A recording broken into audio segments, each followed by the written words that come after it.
mana pihak keluarga? Saya Bu.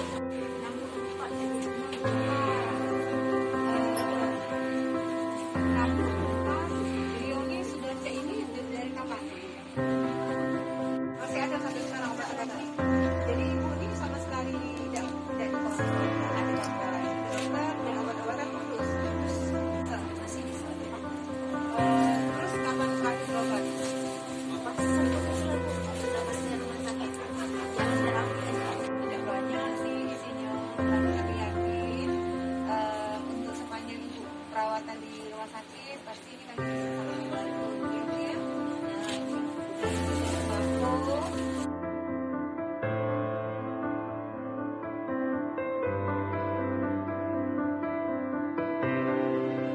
Ada ya?